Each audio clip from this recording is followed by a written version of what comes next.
revenue from the products. So that's what we are going to do. So we're just going to walk through step by step. Okay. So we'll start by the prescribed approach. So you find that from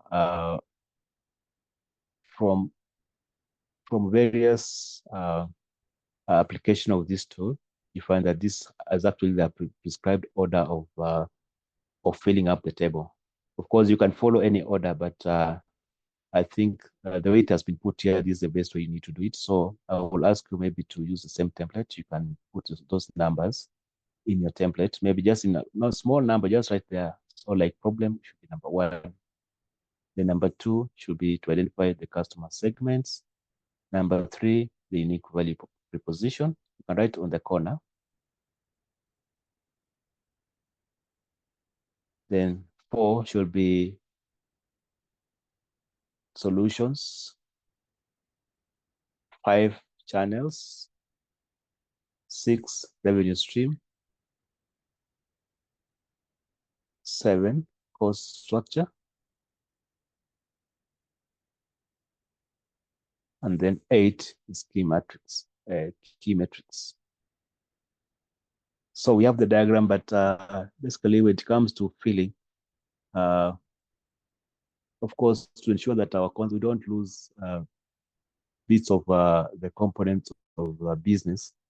Yeah, of course, that's the prescribed order of filling the lean canvas model. So that's just a way of structuring or organizing our mind so that we're able to capture each and every part of the business model. So we'll start. So we want to fill in the problem slot. So here we'll ask you to start thinking about problems. So you start filling the problem slot. Hope you are together. We are. Okay, fine. So in the problem slot, just write there some, okay, you can squeeze if it's very tiny, make sure you have got enough space. So at least because you need to write at least 3 problems. Okay. That you feel you're addressing. Okay. So like for my case here, of course, this is about digital media. So talking about, of course, we have a situation whereby people want to share the moments. And then, of course, now the challenge is that sharing the lots of photos and videos is time consuming. Parents do not have time. There's a lot of external demand of this content, yet they find it's very hard for them to share the content. So the alternatives that are there is maybe you've got these online platforms that can be used. So you're actually identifying that kind of you have seen that gap in the market, and you have seen these are some of the things that are there, some of the solutions that are available. So you can analyze that the problem domain, and then maybe in this problem domain you can identify some of the key target markets. So in this case, in our problem statement, you mentioned about parents, you mentioned about families, and of course, under these, therefore, we simply see that these are the people that we need to target. That's what the parents with young kids. So that should be people that you are really targeting. So you can put them under customer segments. So your customer segments should be parents and families and friends, viewers. So remember, we are trying to come up with a solution for that. So think about your customer segments.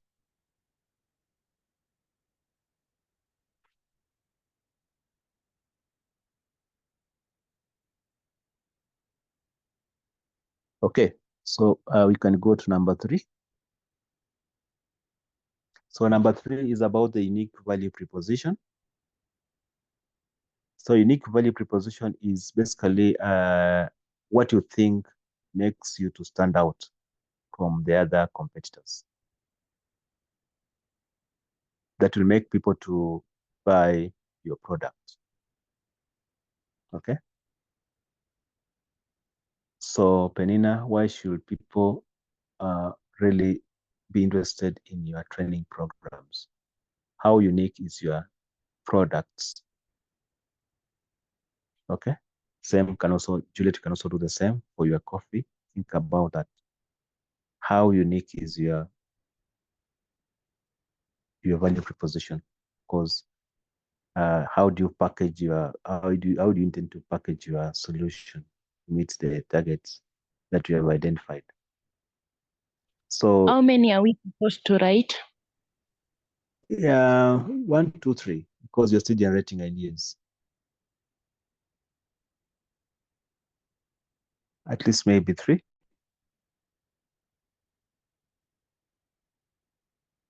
So the tips here is that yes. Okay. I was to share my unique value proposition. Okay. Yeah, for now I have 2. Like the first one is my coffee is traceable to a single origin. And also my coffee is fresh and premium quality at an affordable price. Okay. Yeah, so it is quality, it's affordable. Is that right? It's okay, premium quality, affordable. Now to who?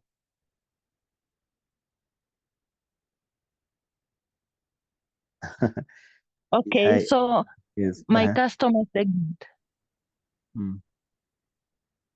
Sorry, I didn't get your question. Yeah, okay. I was just trying to complement what you had said, but I was just saying there was a gap. There's a way in which your statement was still lacking on. You talked about quality, and then you have talked about affordable, but you didn't finish to the which to affordable to, because no, if you talk about the economic the world of economics, we have got different types of status. Yeah, you got people who are living below $1. There's middle class people. You've got high class people. So you find that again, we need to be a bit more targeted in the statement of unique value proposition. So I was just I was just trying to trigger you to complete your statement.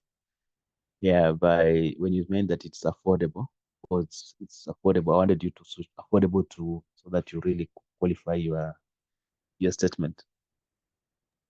Okay, it's affordable to university students since they depend on parents for money. For money. Okay. Wow. Good. Yeah. So that's great. Yeah. So anybody else who can be able to share with us their, of course, their problem, the segment, and their value proposition.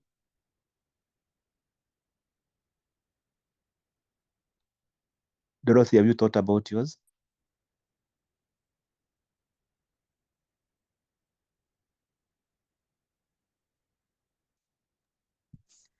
Not really, but okay. Yes. Unique proposition is that I'm personal. I take my things personally. So my customers, I'm there for them. So I attend to them, to their needs as they want. It's affordable. Third one, I give them time to analyze what they want. Yeah. Oh, wow. So see, please, you can share with us. You can start with your problem, the customers, and then now you can share with us the unique value proposition, so that we can connect the three. Yeah. The problem is that nowadays we have internet like all over, and I'm working with the video library. So a lot of people are going to get their movies from the internet, YouTube or Netflix. So that's one of my problem. I don't get a lot of customers nowadays. My customers are the kids, the teenagers, and parents.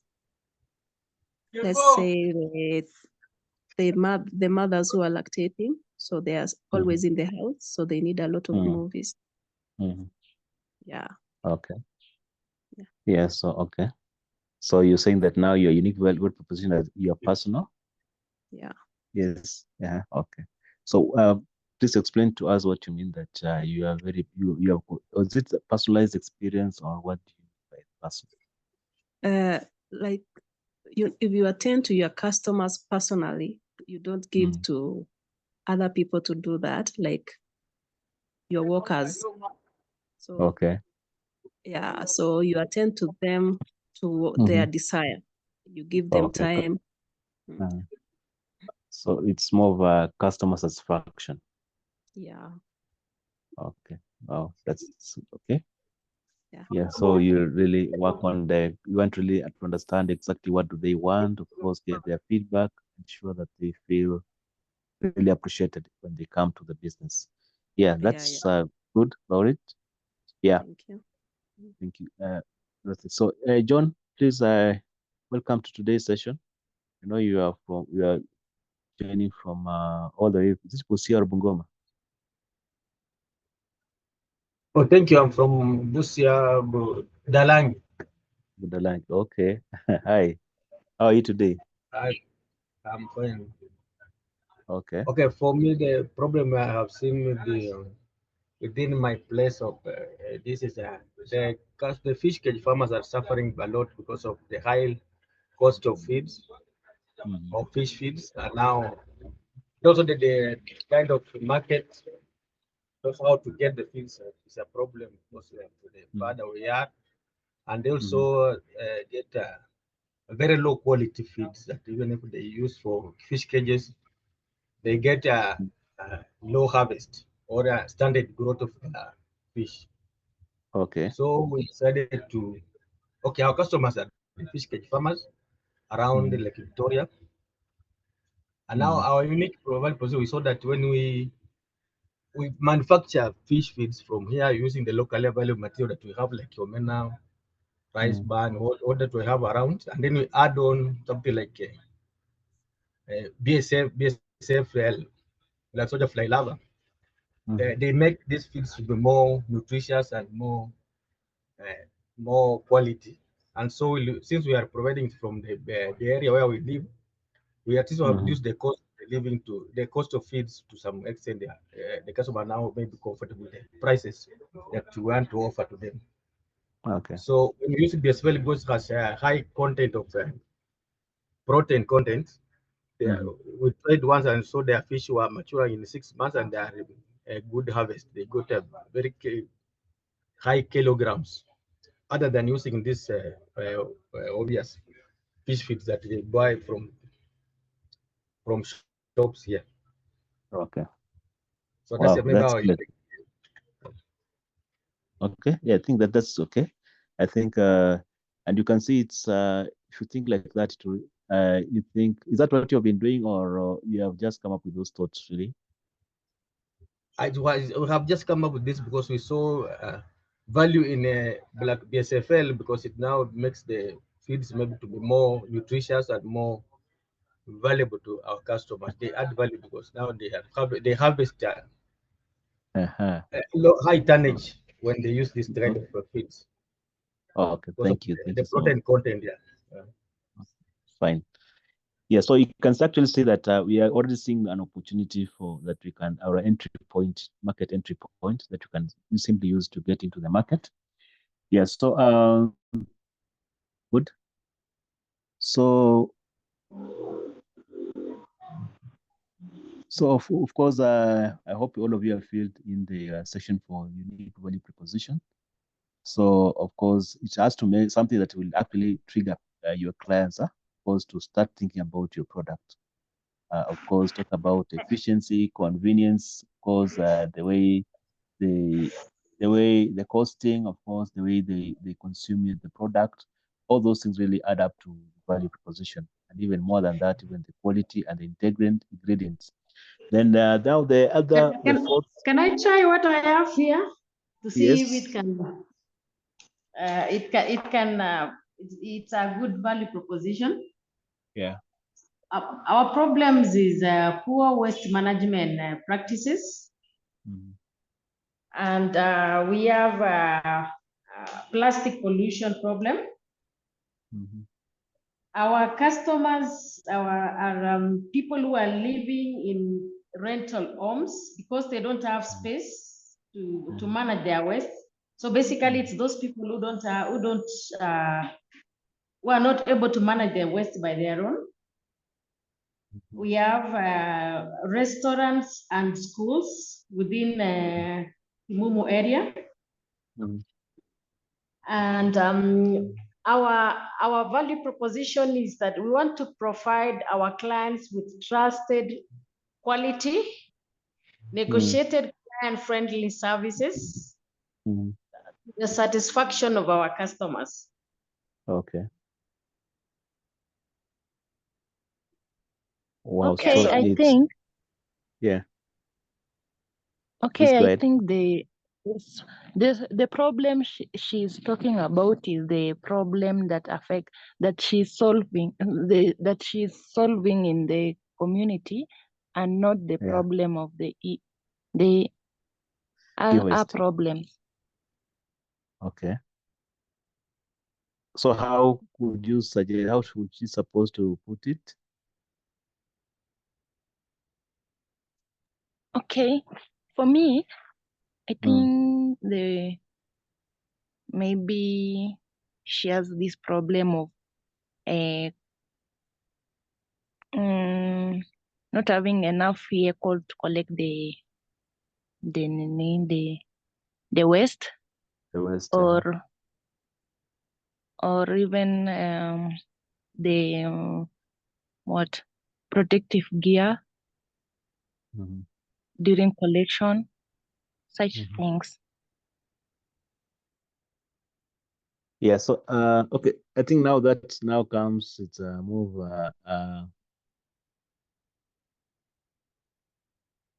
There are more of resources we shall be looking at that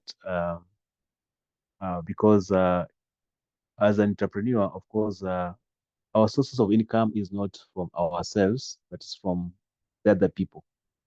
We want to get money from the other people. So I think when we put our perspective from our way of looking at things from that point of view, then you can also know in what context are you supposed to address the problem. So I'll still agree with the. Now I'm trying to. Your name is it June or J for the Nini waste management?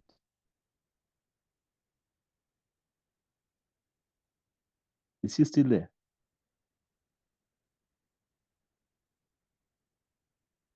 Sorry. Yes, I'm Bernice. Bernice. Oh, it's Bernice. Yes. Okay. Yes. So now at times when I sorry. When I look through the list, I think but I can't see through the list. I don't know, maybe I don't know what's happening, but I'm there. You're there? Yes. Oh, okay. Okay. I've seen you. Okay, sorry. Yeah, sorry, Bunny. So I think Bunny is your approach still was okay, because the problem, you're still trying to look at the problem within the environment, because that's where you want to get money from. So of course, I remember we say that our starting point is first of all to define our market segments. That is as a design thinker. Okay, then you come up with a persona, and then now we focus on the challenges of a persona of the specific target market. So that's how we need to look at it. So Juliet, I think what Juliet you're trying to talk about here is a challenge that she's experiencing herself, not really what the clients are experiencing. And for this lean canvas model, our focus should be on the client and not our internal challenges, because that will that only comes in when it comes now to resourcing of our solution to ensure that now it works. Yeah.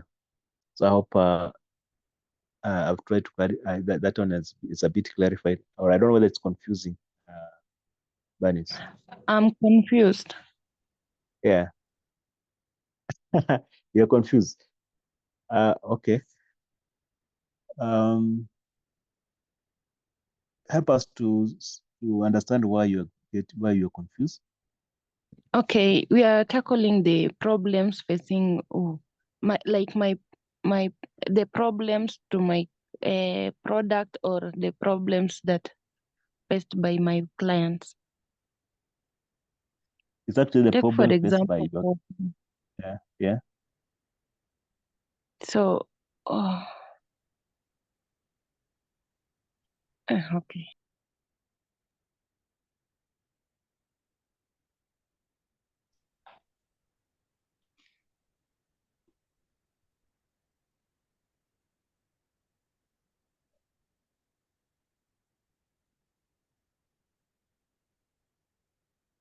Yes. Yeah, Hello. maybe, yeah, Julie, I think actually there is a very thin line between the problems, because they are not completely separated. Yeah. Because sometimes for you to be able to solve the problem of the clients, then you have to solve your own problems. So you cannot really divorce them completely, because institutional systems also will be able to help you to tackle the problem that the clients are having. And maybe depending on what you are doing, sometimes it is the internal issue problems that will enable you to address the bigger problems. So probably I'm thinking we cannot really separate them completely, because they are interconnected. Okay. Yeah. Of course, that's how we need to look at it from a traditional way of looking at things. But remember, we are trying to start small. So the best thing is that we want to come up with a problem solution fit to the specific clients that we are trying to target. Remember, that was one of the things that we did. And one thing that we learned was about empathizing, exchanging our shoes with our client. Okay. So with that in mind, of course, we know that we've got our own personal problems that we need to solve. But in this case, we want to come up with a product that really fits the market. So in this case, we find that whether we have got our own challenges or not, that is our own challenges internal. We shall actually decide on that. But ideally, what should be our focus is that should be what are we trying to address. So I think if you try to mix the two, you can end up getting confused. So it's better you just separate the two of them so that you focus on one. Okay. Yeah, to avoid that confusion, because if you start thinking about I have got this problem, they have got this problem, then in the problem you find that in the same you just find yourself in a loop whereby you'll not be progressing. But if you are able to separate the two, then you can be able to focus on what you're trying to do. So basically, one of the basic principles of design thinking is to think in terms of the client. I think we have been trying to emphasize that over and over since we started this session last week on Friday. And of course, the idea here is to change the way we look at it so that we start looking at things in terms of the client. So my suggestion is let's stick to the client's point of view. We need to empathize with the clients. And that's why basically how this thing works. So maybe you can just review your your lean canvas about the way you are phrasing the problem. So try to change your position so that you're in the shoes of your target client, and then write the problem in terms of what they see or what they feel, what are their pain points. Okay. Yeah, I think that's how we need to look at it. Yeah, it's good to clarify that so that we all of us are on the same page. Yeah, or anybody else who want to contribute on that?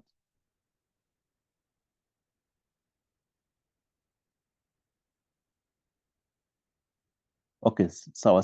So once you have defined your unique value proposition, then the next thing that you're going to do is that you're going to maybe try to brainstorm on the solutions that you are going to offer. Okay, so you can go to box number 4, which is solution. Try to maybe highlight how you think you can be able to solve the solution that you can be able to provide to solve the challenges that you've actually identified.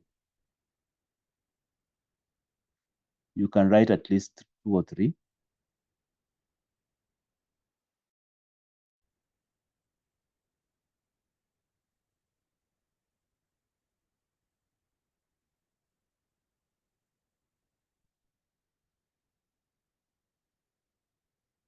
So I give you like 1 or 2 minutes to think about the solution.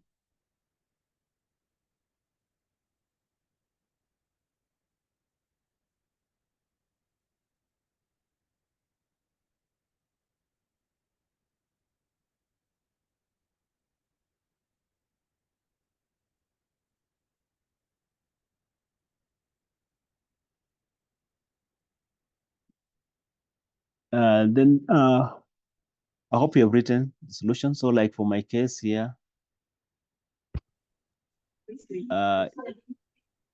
yes.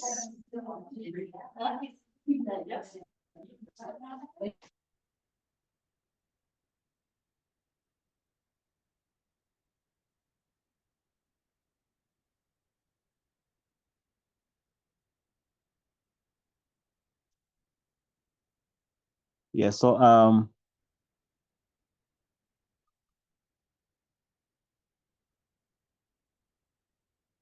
hope you have written down at least 2 or 3 solutions that you think can be able to fit into the demands of the clients that you have identified here. And the one thing about the lean canvas is that the lean canvas can always maybe one lean canvas can only work maybe for only one target market. Okay. So if you have got more than maybe three target markets, then you might be required to create 3 lean canvas for each and every target market, because you find that each and every target market at times it has got different characteristics. So for your case, therefore, as we brainstorm on this tool here, for those of you who have got a wider scope of target markets, then just pick on one and then focus on it, because you might find that maybe you have got more solutions that can fit into the box or the spaces that you have. Yeah, so once you have listed your solutions, then of course you can start thinking about how you're going to take these products to your clients. Of course, we are talking about a digital economy today. So of course, if it's in terms of soft copy or software or something like that, you can talk in terms of maybe having it up to the product, or this creative product, maybe you can have it online and then people can be able to consume it as they, as for example, they can be able to pay for it and then download it. Or if you are going to use, for example, gig economy, nowadays you have got some of these mobile e-commerce apps whereby somebody can go to online, then they order for your product, and then you're able to distribute. Okay, whether you're going to use the maybe, for example, online marketplaces, or whether you're going to use, for instance, the transportation, whether you're going to use, for example, the market, or the supermarkets and all that. So you need to think about how you're going to reach out to your clients through the channels that you're going to use.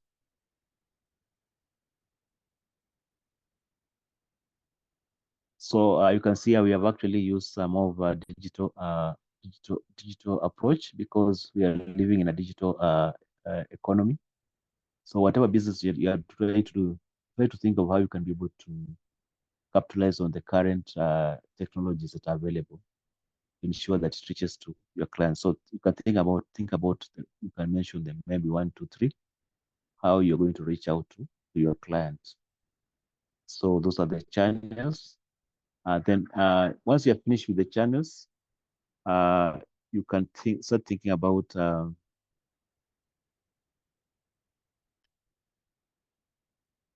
okay, so whatever we have there, those are examples. For example, like for my case here, I'm talking about maybe you will be using friends, spread the word of mouth. You can use business network. If you want to say, for example, skincare products, maybe you can use your colleagues at workplace. If for some of us who are still working, you can use schools, you can use friends, you can use many ways of trying that you can actually use to ensure that you reach to your clients. So you try as much as possible to become very practical on how you're going to reach out to your clients. Okay. Yeah, then you need now, after thinking about the channels, then you can now start thinking about how you're going to make your money. Okay. So how are you going to charge for the product? Okay.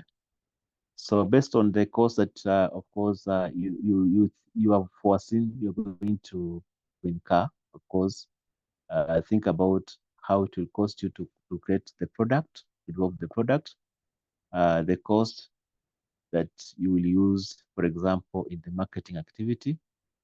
Okay, so that you're able to to to to to to identify to present the product, to package the product, to brand the product, and all that. The costs that you use to convince the product, the client to purchase the product. So you need to put all those costs in consideration, and of course, then put up a markup. Okay, that will actually show if you put, for example, 1% or 5% getting paid, that will actually ensure that you become profitable. So you need to start thinking about the revenue model. How are you going to get your money back? Through which means are they going to pay you? Are you going to be giving out products on credit and then they pay you? Because again, you have to think about make it more convenient to your target clients. Okay. Yeah. If you say that they have to pay before they have a service, of course, that has got also its own, it works well for you. Okay, it reduces the amount of risk, but of course it requires that also the clients also see the need for them to purchase the product. Otherwise, if you know that it's a product you really want to reduce the market and then have people to test it before they can pay for it, then you can maybe allow them to pay maybe at a discounted rate, or come up with a discounted structure, or come up with a way that they can be able to pay some in bits. So you need to start thinking about how are you going to get paid? How are you going to get your money back? Because how much money and how are you going to get that money back? So you need to start thinking about your revenue streams and revenue models. So how different ways you can also be able to capture the money. Of course, you can have one product, but you can have different ways of getting money from it. Especially like, for example, the training. For example, that one for the training, you can come up with the different ways of revenue streams.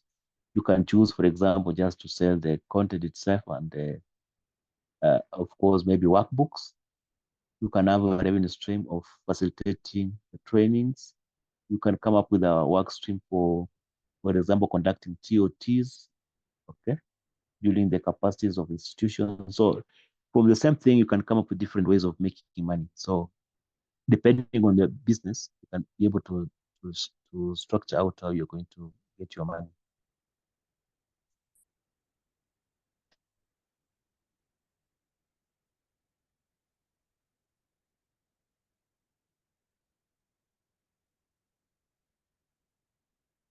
So, and as you look at the costing structure and the revenue streams, it can also help you to start projecting after how long do you think you're going to have a break even for your business. Of course, you need to do a bit of calculations, okay, to see how much you're earning and how much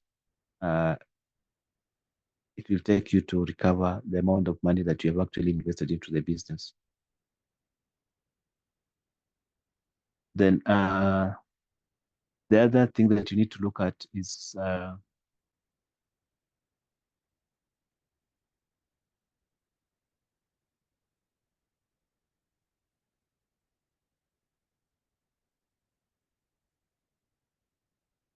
the competition. Sorry.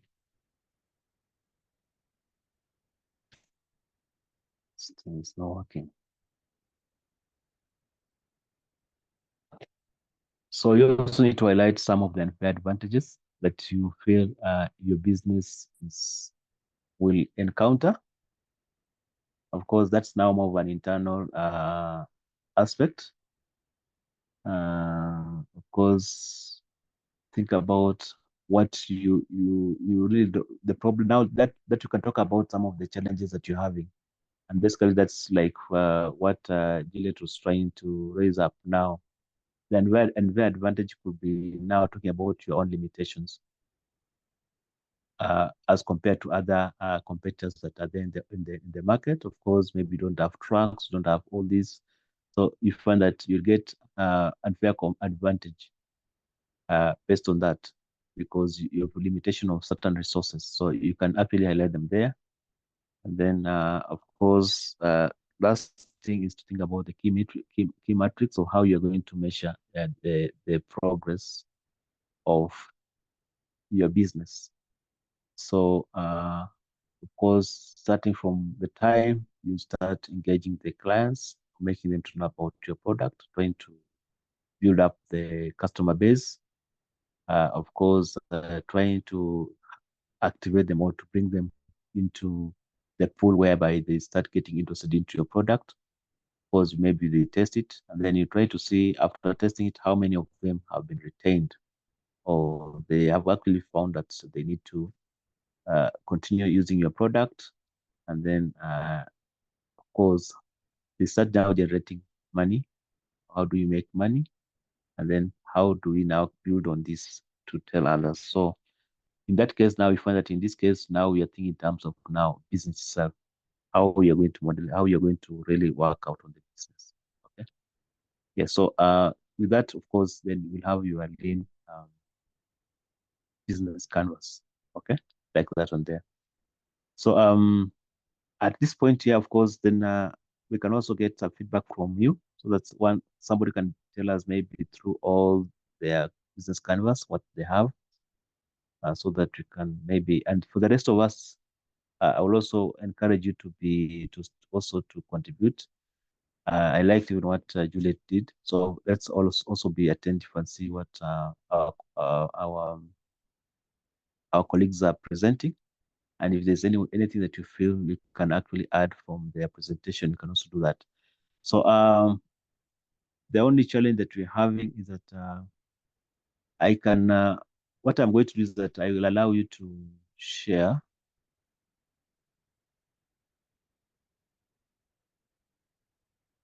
Anybody who's ready to do a presentation of what they have done, those who have soft copy can do their presentation, or others can also be able to do. You can take maybe use your phone to take a photo of you actually on a piece of paper and then share in a WhatsApp group. I think that's also allowed.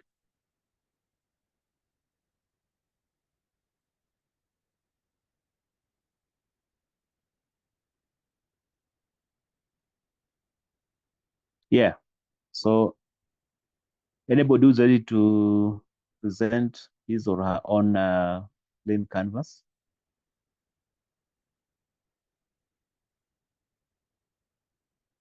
Okay, let me try.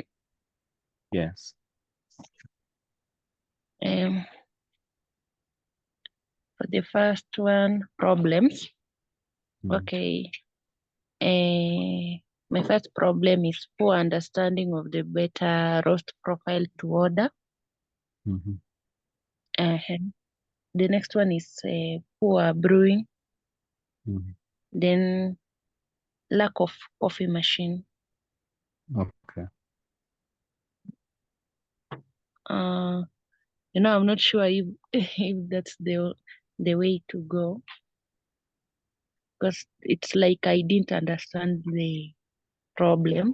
So am I correct? Yeah, but you already stated the problem, and there's now so you're saying your problem is lack of coffee machine, poor understanding of roast profile, then poor brewing technique. Okay.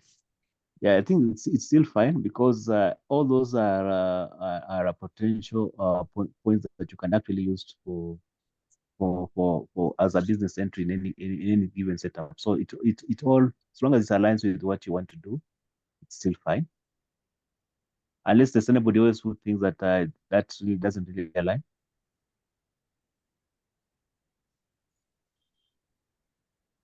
Okay, so then you can go ahead, please.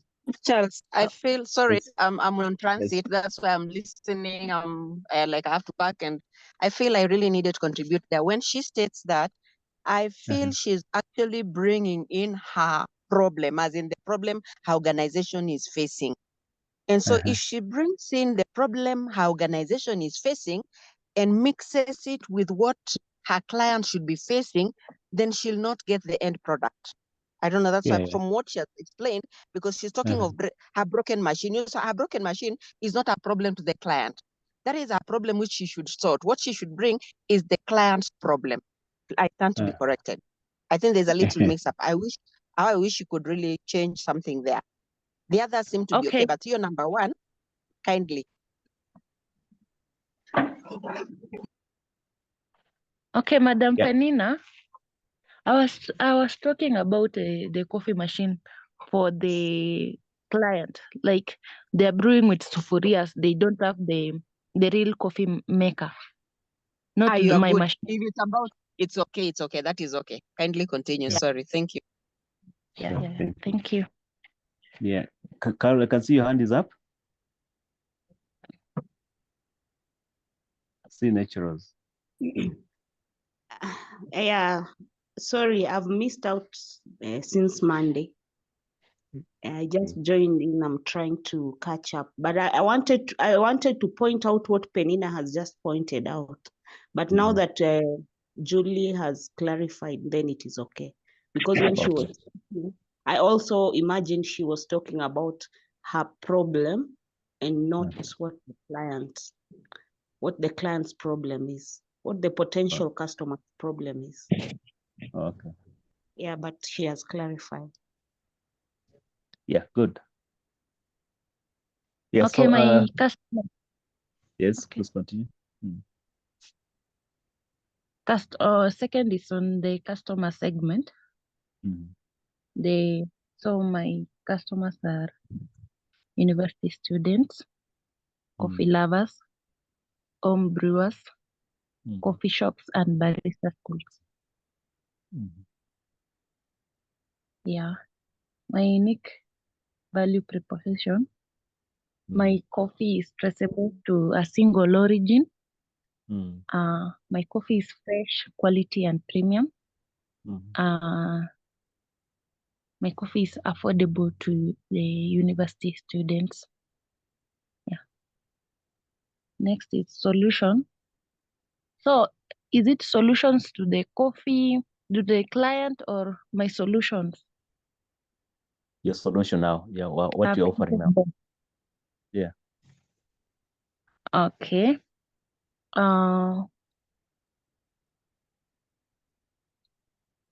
I'm offering like a medium roasted coffee to fit all the customers, and also I provide the brewing instructions in my coffee, and also I provide like an explanation on how to go about when you don't have a coffee maker. Okay. Yeah, I think I'm correct. If not, someone I stand up to be corrected. No, you're okay. Just continue. Yeah, maybe we get suggestions afterwards. Yeah. Please. Which one is the next one? The fifth? After the The solution, key the channels. How yeah, you tend to reach out the to? channel. Yeah. Okay, word of mouth, Facebook, TikTok, Instagram, friends. Yeah. Okay. Uh-huh. Wow. Then Yeah. what's your revenue model and costing? Please help me explain to me the revenue and costing. I didn't get Okay. it. The revenue stream is how you're going to, of course, the costing is how it's going to cost you to come up with the product. You need to think about how much it will cost you. And then revenue streams is how you're going to get the money, how much you're going to charge for each and every product. Okay. Yeah. Yes. You said you Okay. want to make it affordable. Yes. Yeah. So basically that's now those two points really determines now your affordability. Because on the other hand, it has to cost you something. On the other hand, you have to charge something. Yes. Yeah. So okay, let me pass that. Then I'll answer later. Okay. Yeah. I think I'm out. Can I explain to her in a I'm done. layman's language? Yeah. Hello? Hello. Yes. Actually, your costing is like when you're going to buy that coffee, how much are you paying in the matatu to go for it? When you come back home, how much do you pay to roast? While roasting, how much time do you put in it? How much do you use for packaging? How much, all those small, how much do you use for the phones? All those things put together will actually bring out your costing. Then what profit do you want out of it? So that is now what will determine how much you'll be selling the costing, and you don't forget to put even the KRA and all those small things that are needed so that you can know what will be a profit out of that. After somebody buys, what do you get out of it? So my answer should be numerical. Yes, like you have the cost. you have to calculate. After calculating, then you minus with what you're going to buy, what you're going to sell at. That is not what we mean by your costing. Have you gotten it? Okay. Yeah. Wow. Thank you. Yes. Yeah. So then of course about your an unfair competition or an unfair advantage. Look at your own scenario. Think about what you're going through right now and see whether you have got any unfair advantage in the market. Yes. Slow brand acceptability in the market. The many and costly certification needed. Okay. So that and means your product. Sorry? Just please go ahead. Sorry. Poor marketing strategy. Poor marketing strategy. Okay. Sure. Of course,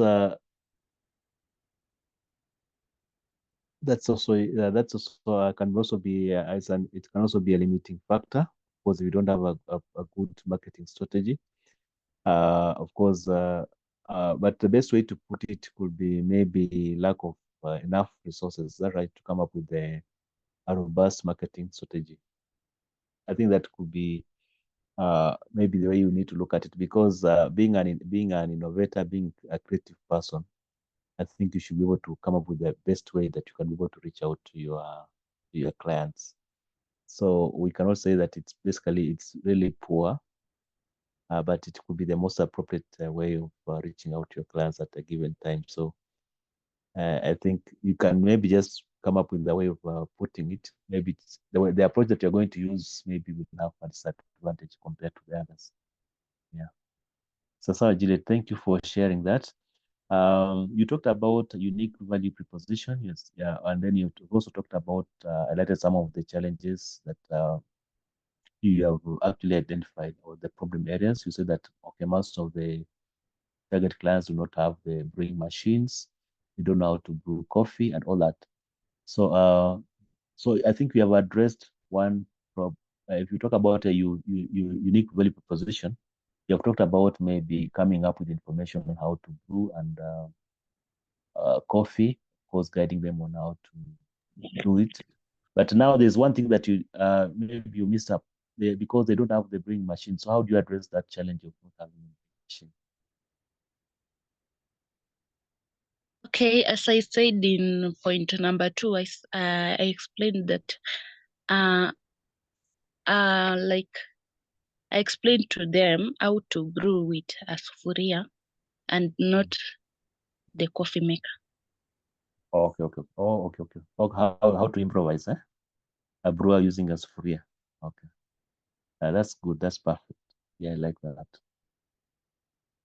And then maybe you also do demos, eh? Show them, not just explaining, but also doing demos on how to do it. I think maybe that could also be a good entry point to the market. Yeah, I like that. Yeah. So, will anybody else want to share his or her own lean canvas? I can see Shem, you shared something.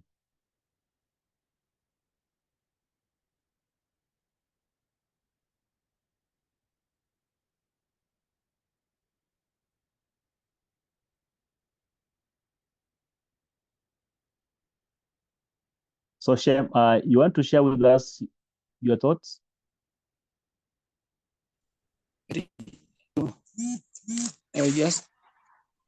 I just given some problem that I'm being facing when making shoes here. Okay. So you can go ahead and then. Whereby I started by saying quality of leather, whereby to get that quality of leather, it's just a must for you to travel from distance so you to get that material, whereby it's so mostly costed when it comes to transport, going to purchase that materials, e.g. like source, those articles for making shoes. Then secondly, we have pattern making. Pattern making is whereby you can't get that qualified people. Once you get that qualified people, you must pay them more money compared to what you are going to get. But another problem. Another one, we have manufacturing process. This is whereby to manufacture that kind of materials, e.g. let's say like leather, for making belts or shoes, we have different. So it comes so difficult for you to purchase that kind of leather. Then we have safety and environmental process. This is whereby most of the time you can be making that leather or that kind of materials, whereby you can get more of the kanjos, let's say kanjos, wanakusumbua because of your polluting environment, so they need a lot of money, whereby you can't even arrest that money. So you see, you are going to get that loss of that what you are going to make. Only that you can continue. Okay. Mm. Yeah, so maybe Yes. okay, you have given us a number of challenges. Those are challenges or problems. The one that you've just listed down there. You talked about the kanjos, you talked about the shoes. Those are my problems where I'm facing on my problems you as on my side. your side. Mm. Okay. Yeah, that's good. That is for you as an entrepreneur.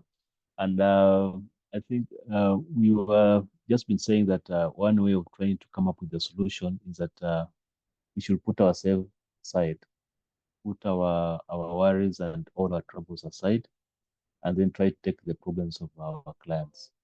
So for your case, okay, who are your clients?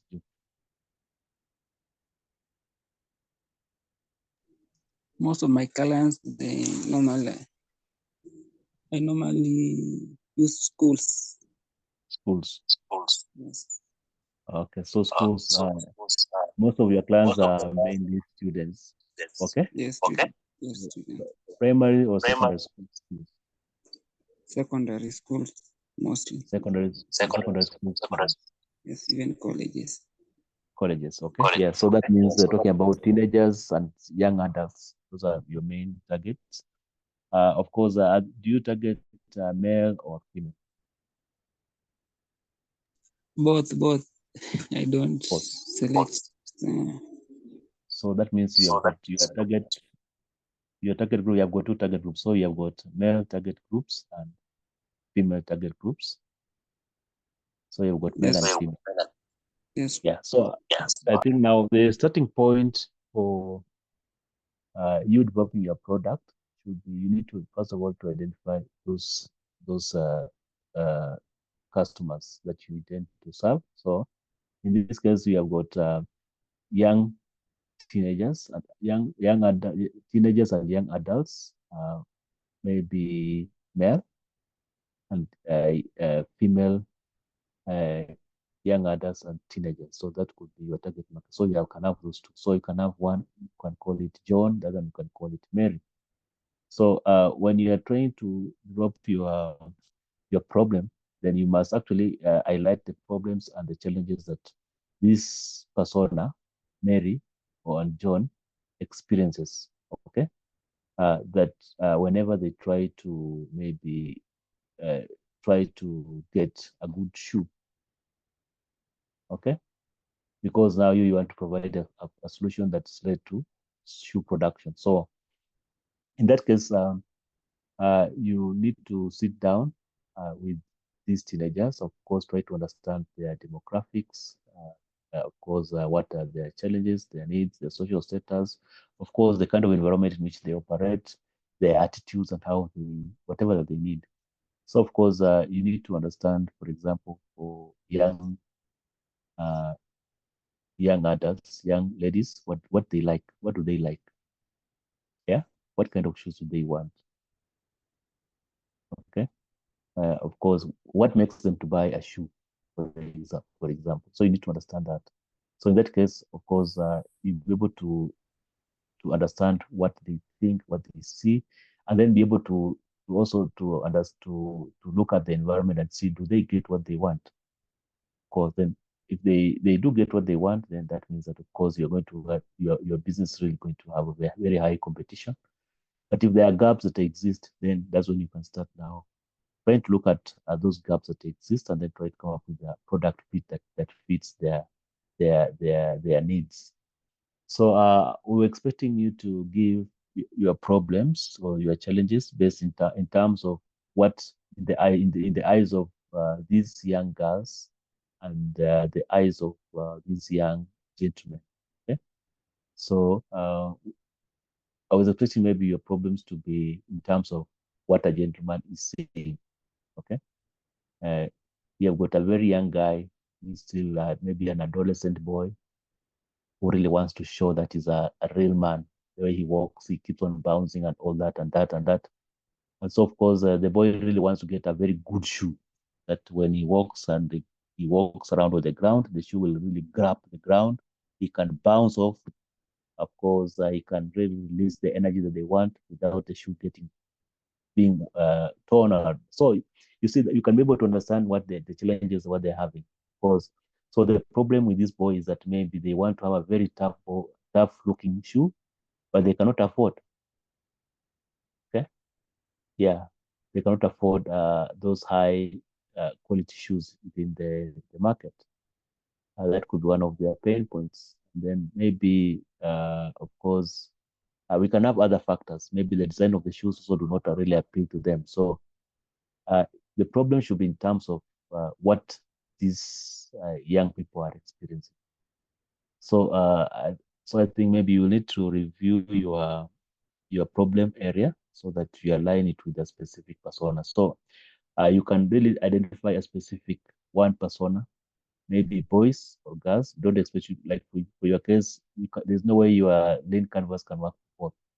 These two market segments are totally different. So you can come up with a lean market segment, lean canvas model for the male, that is for the male market segment, and the lean canvas model for the female market segment. So I think that's all I advise you. So maybe you just need to revise. I've shared the template in the WhatsApp group. You can download it and then you can actually maybe revise your model, okay, as we proceed, and then we can still review it together. Yeah. Anybody else who want to share with us his or her model? I can see natural. I think you're ready. Yeah. If I make a lot of mistakes, you will pardon me because I came in very, and then Yeah, the reason I'm yeah. Sorry. I'm saying it's a learning session. We are free to make mistakes. Don't get worried about that. Yeah. So one of the reasons I'm sharing is so that I get the correction. So it helps me to catch up. Okay. Yeah. So my problem is that a lot of the skincare products in the market are loaded with parabens, and a lot of people react to parabens. That is why a big number of women are saying, siwezi nikatumia lotion, ama siwezi nikatumia cream, I have a sensitive skin. But the truth is because of the kind of preservatives that have been used. There's a group of preservatives called parabens. Then a lot of the skincare available in the market is also loaded with chemicals and has a tendency to bleach the skin.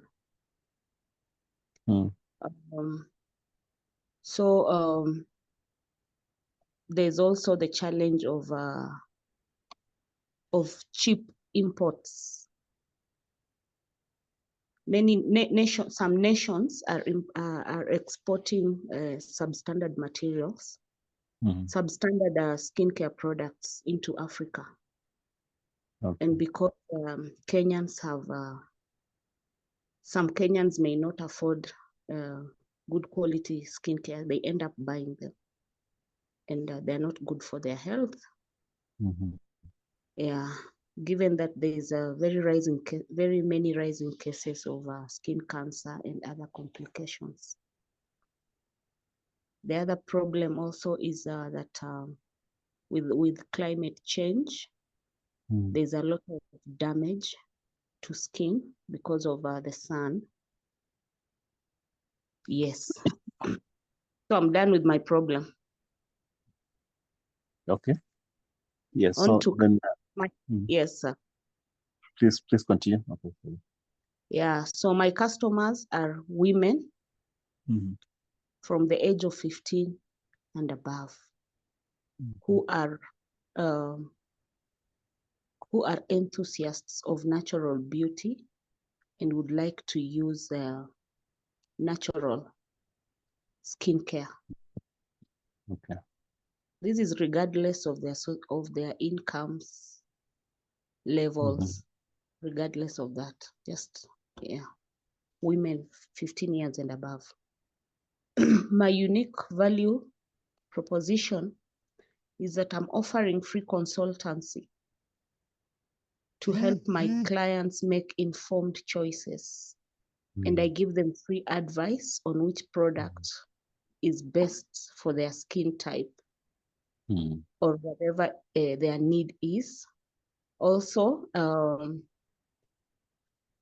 we are walking the journey with our customers. We don't just sell products and forget about them. But when we sell product, we follow up. So we keep a database of our customers and review with them how the product is working for them. Okay. Yeah. We also are doing deliveries so people can receive our products at the comfort of their homes or offices or whatever. So solution is that I'm offering crop-based, safe and effective skincare that is affordable and almost as safe as food, because our active compounds in our skincare are derived from real food crop materials with very minimal processing. Yes. Then the channels of how we are reaching our customers. Of course, we are making use of social media, Facebook, Instagram, TikTok, and we will also consider a website.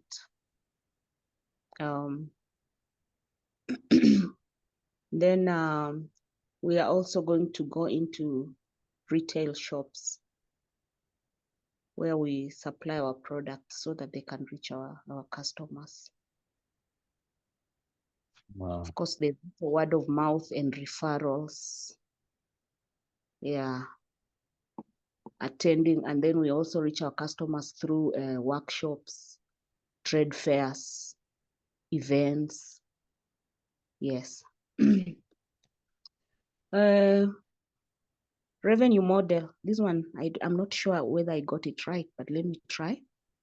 Our revenue model is that we package our products in different sizes so that we are able to sell them at different prices to fit the pockets of our customers. And now we actually are selling the skincare products to our customers to make money. to make money, yes. But on this one, mwalimu utanisaidia kidogo hapo, wacha lakini niendelee. Then the unfair advantage we are facing is that the market is flooded with cheap imports. So if I'm pricing my product, say my 100 gram or 100 ml lotion at 500, in the market, there are a lot of imports that are as cheap as even 150 shillings for 250 ml of lotion. So when someone is shopping, they will prefer to buy the cheap one that will last them longer, regardless of the value of the product. So that is one of the unfair advantages we are facing in the market. And then also, of course, lack of knowledge by consumers. Few people understand terminologies that are used on products. For instance, I have products that I have named as brightening. Say, for example, turmeric brightening cream. But because consumers do not know the definition of these terms, they may avoid buying my product. Yet the truth is, brightening is not the same as bleaching, is not the same as lightening, and is not the same as whitening. Yeah, so there's limited information in the market. Thank you. Yeah, I think I have. Yeah, I think I like the way you have presented. I think it's fine. So I'll ask maybe the parents also to maybe share their thoughts about it.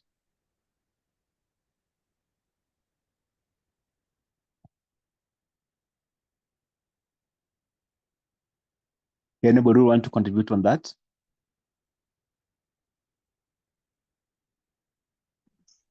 For me, I would like to, first of all, congratulate her. She's so knowledgeable about her product. Yeah. She knows what she wants about it. To me, she's really educated. In fact, get in touch with me. I'm one of your clients. Just count me in because I need a special cream for my mother's sensitive skin.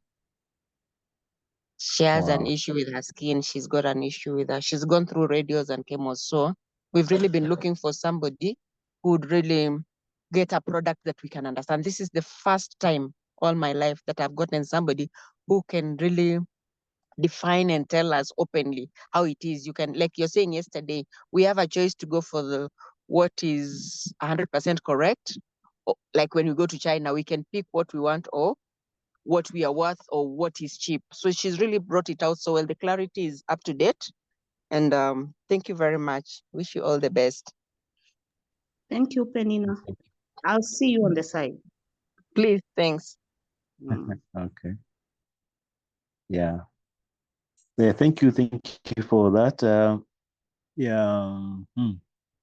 Anybody else want to say a word or a comment on that?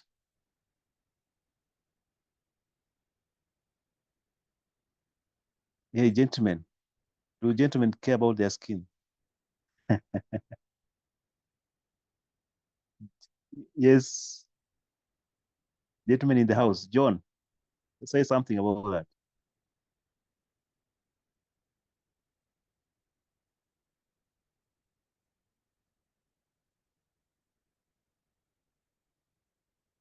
Hello? Ikifika hapo wanaume huwa wanarudi nyuma. You know, women we really suffer. We don't care about ourselves. And I wish, Charles, yes, hello. I avoided to touch on men because at the moment they're not. I'm not very keen with men being my customers. Okay. I'm still finding a strategy on how to reach them. But the truth is, you see, like I sell a lot at conferences and exhibitions. Okay. When people are walking through the stalls and they come to my table, the first thing, like 70% of the men normally say is, hii ni ile ya wamama. Okay. Yeah, so it has been very difficult for me to convince them. I have very few male customers. Okay. And most of them are for a hair product that I developed to slow balding.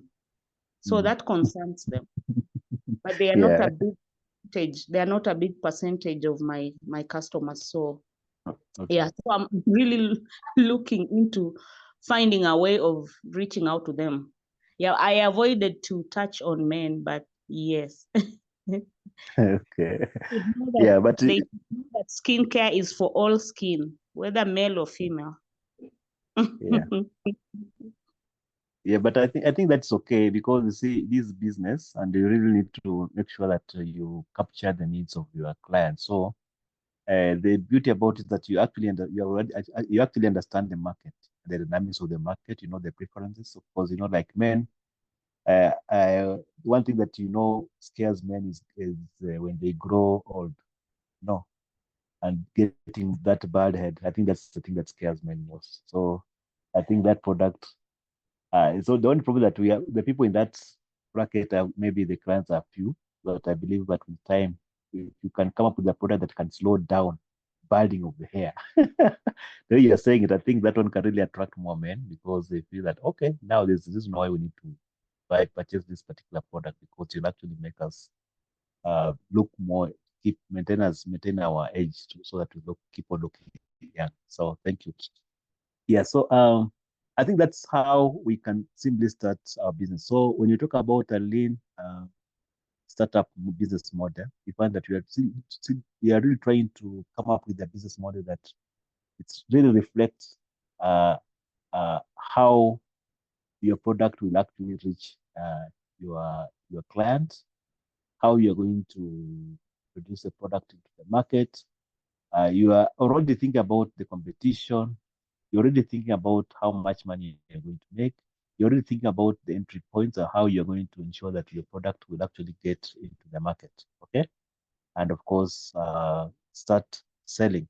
So you find that with this in mind, because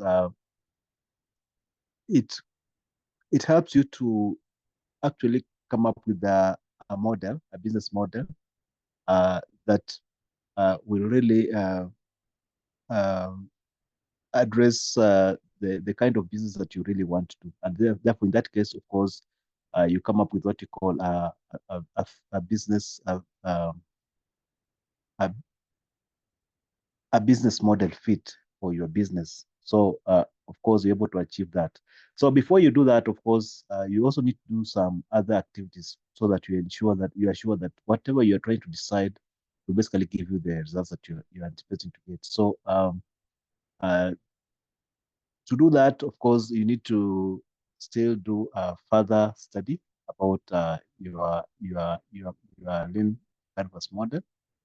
And of course, you cannot just do it once and then you stop it there. So it's more of a iterative process. So what you need to do is that you need to come up with a way of measuring each and every canvas model that you've actually developed, learn from it and see whether it's going to work or not. So there are two ways which you can do that. Of course, one way is by doing what you call hypothesis testing. Okay. So hypothesis testing is, for example, you come up with an hypothesis and then you can then introduce this product, okay, or this minimum viable product into the market, and then try to test it to see whether it will give you the results that you thought will work or not. So a hypothesis just as a way of just taking a scientific question into a testable way that you can be able to predict. Okay, it's a way that you put an assumption and then you want to see whether that assumption will work or not. So it's just a way of just phrasing, for example, how you think we are going to introduce a product, okay, into the market. So, for example, if we can take the case of the C products, of course, like the one that you were talking about, that one for the men, you can actually test it. So you can believe that most men, of course, get old because of lack of this and this kind of nutrients. So by providing them this specific product, will enable them to maybe put certain nutrients on their skin and the skin that will result into this and this. And we know that we know that after these men applying this product for this number of days, then their skin will be moisturized or be done. So in that case, would have been able to know that the thing has worked or it has not worked. Okay. So you can therefore frame different hypotheses to test different aspects of your lean canvas model. Okay. You can test for the problem statement. You can test for the target market segments. You can test for the value proposition mainly, and then also test on the revenue and the costing model. So from that hypothesis, then you can be able to take up a product, take it out in the market, okay, and then allow people to interact with the product, the minimum viable product, and then from that interaction, you can be able to collect data. Like you can use surveys. You can have, for example, when you go out to events and then you interact with the potential clients, you collect the information that they're giving you about the product. And then from that, of course, you can simply come up with statistics to show maybe the trend of how the product has been consumed. You thought that maybe your sales, you're going to have this number of sales per month, but this is what you have got. So you can test it from different perspectives, okay? And that will actually help you to also to optimize your product, okay? and your business to the target market that you're trying to look at. Okay, so that at the end of the day, you will have a business model that is going to work. And then from this particular point here, then you can be able now to come up with a solid business model, okay, that you are going to use to enter into the market as a startup. And the business model that you're going to come up with, of course, is going to guarantee you that you're going to grow and you're going to scale. So basically, that's how you can simply structure out your your business model. So this idea of design thinking, therefore, we find that it's a very, very dynamic approach towards business development. So it's not like traditional way. So we say that you start with the problem, okay? So you build, you measure, you learn, you get more of an iteration process. Then you go to the product, you build the product, pause, come up with an MFP, you measure it, that it's being consumed, you learn from it, you keep on improving, and then now you come up to the business model. So the business model that you are trying, that you develop is one that will actually enable you to grow, of course, and to scale your business. So it's more of a very, very iterative process. And of course, if you can be able to capture all these concepts into your business, okay, then it will actually enable you to grow, okay, to grow, and of course, be able to reach out to the customers and reach out to the other markets. So basically that forms the main uh, ideas about design thinking of business modeling. So we find that it's a very, very, very agile way of coming out with a business or a product and then introducing to the market. So we have got all other technicalities that are involved. We find that those technicalities, they vary from one product to another, of course, but the approach is the same. The approach is the same. So I just want to believe that with these few sessions that we have had since last week, of course, by now you should be able to think about a business opportunity that you can be able to pursue for now. And basically what we have been going through is that we have just been looking at some of the strategies that you can actually apply to explore a business opportunity. So we'll be sharing with you some of the templates of how you can be able to organize your product design sprint or a design thinking human-centered product design. So we have got some of the best parts that are there in the world, and then you can always organize these sessions so that you can be able to start from scratch. Of course, we know that you already have products, but it's always good for you to review your processes, just to do some bit of benchmarking to see how you did it. Of course, you'll discover that some of these things are not new. You've already done them. But what you are trying to do is that you're just trying to validate that basically this concept works. So, of course, that will actually guide you to see how you can be able to start the business. For those who are still at idea stage, of course, this approach is also still very, very important because it helps you to nail down to a specific kind of business that you really want to establish as an entrepreneur. So, of course, you're talking about looking at a business opportunity, okay?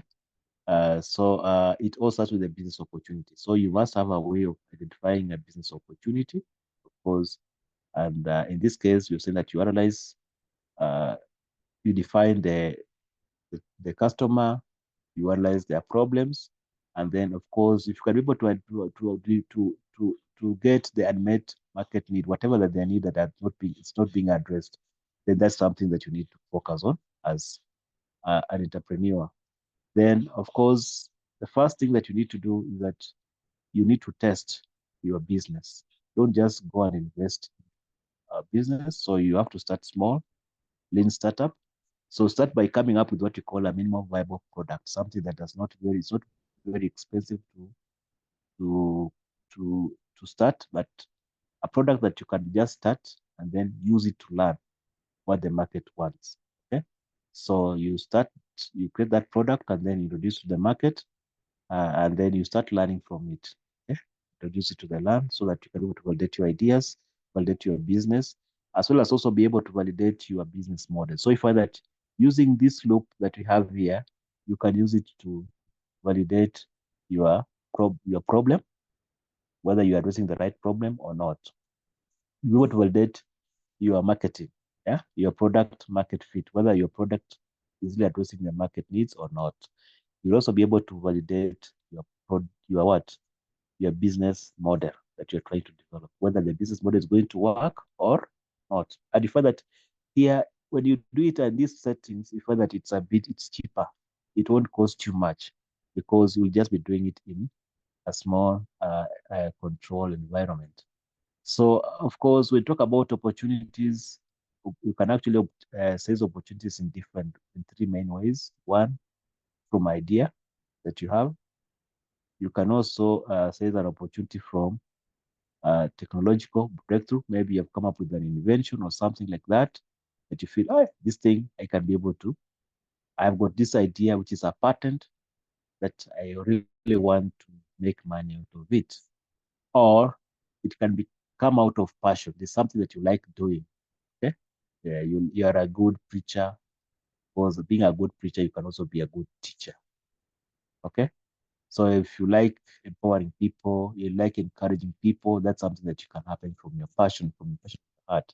So that can also be an opportunity that you can actually explore. If you're a good entertainer, you like making people happy, that could be some of the things that you can talk about passion that you really want to do. If you know also good chef, you know how to make good mandas and all that, that can also be something that you can also say it's from a passion. So the whole idea is that you need to ask yourself what is your idea and why you think it's important to bring it out to the world. So that's the most important question that you need to ask yourself as you try to commercialize your ideas or your products. Think about how much it will cost you. Think about the available resources. Think about people around you. You have the skills that you're supposed to have to ensure that the project succeeds. Of course, think about the operations, how you're going to operate the business. Think about the financials, how you're going to get money. Think about how you're going to sell the product. Okay. So all these things, they require specific types of skills, specific ways of thinking. So as you try to model your business, okay, you need to put all these thoughts together, okay, pieces together, okay, and then you try to put them so that you can be able to understand them. Make sure that you understand them before you start. Of course, then finally, even before you go to the market, make sure you're sure what you want to do. Okay, make sure that you are ready for the market. You've got the required knowledge. You've got the product, and of course, everything that you need to go to the market. You've got the right technology that you require to produce your product, because anything that you have to produce must actually go through a process. So the process normally defines the kind of technology that you need, okay, to ensure that your product reaches to the client. So it's very, very important. Look at that. And then, of course, you should also ensure that you're also ready to commercialize your products.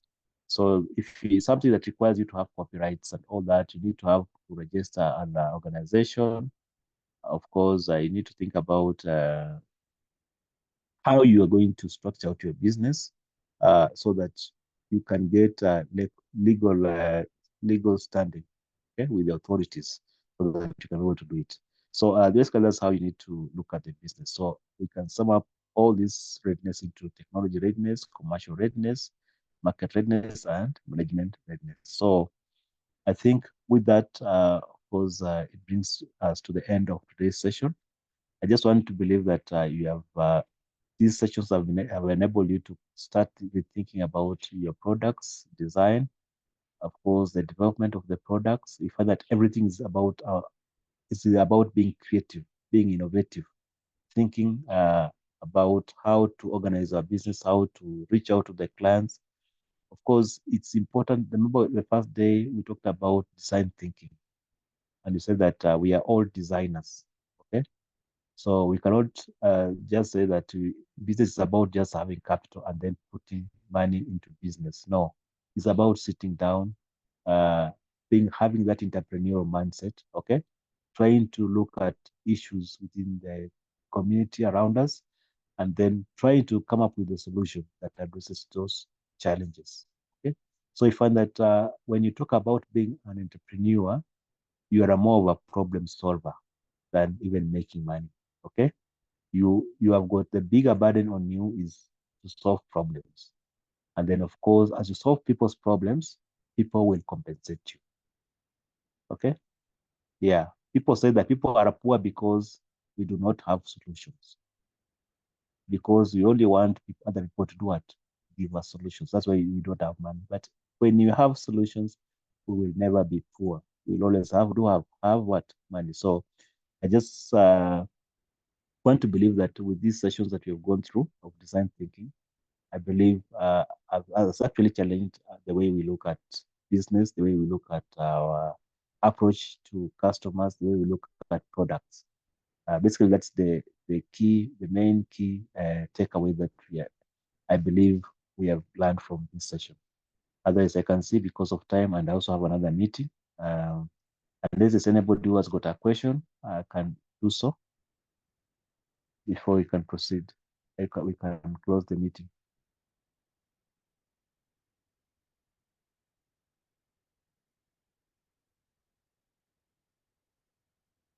So then the other thing that we'll try to organize for a hybrid session whereby for those of us who are in Eldoret can be able to come to the session, then others can attend virtually, and then others can attend physically within the session. So you can also make the session to be a bit more interactive. Otherwise, I just want to wish you a good day and take care. Today is another Thursday. I hope it's not another Thursday for Mandamano now that we have got a new cabinet. Otherwise, I wish you all the best. So let's meet tomorrow. Sawa. So silence means you're okay. Dorothy, yes, you want to say something? No, just say thank you and have a good day. Okay. Charles, Okay, thank you too. this was really Yes. awesome. I must say that I wish that you have made the research teacher, because you've really brought out the research methodology so well. Something that when we learn in class or when you're told to go for our thesis or defend, we feel so bad without knowing that kumbe, it's the main thing in business. I wish I could have a chance to let people know, because you've really brought it out, and it has come out so well. I believe from today, we in our own small ways, we're going to understand what we need to do and where we need to go to. That was awesome. Thank you. Thank you so much, Penina. Thank you so much. Yeah, okay. You find that actually in academic settings, you find that everything is made complex. We talk about research and design and all that. But ideally, we are all researchers. Yeah, so it's good to know that. I'm Yeah. shocked that all these things is the main business. How I wish that would really be brought out. I remember I did my research almost 3 times and I never wanted it, but I completed it finally. And I'm now resonating with you. And I'm like, this is where we've missed out as entrepreneurs. It's unfortunate today I couldn't do much. I couldn't be part of it because I'm actually on transit. I'm having a long distance travel, but I've listened to it no matter what. And now I'm going to sit down and understand what I'm going to do in a better, enjoyable way. Thank you. Thank you too. Thank you. Also wish you a safe journey. Thank you. Let's meet tomorrow. Okay, so okay. Bye. Colleagues, okay, bye. So let me get to another meeting. Thank you. Bye.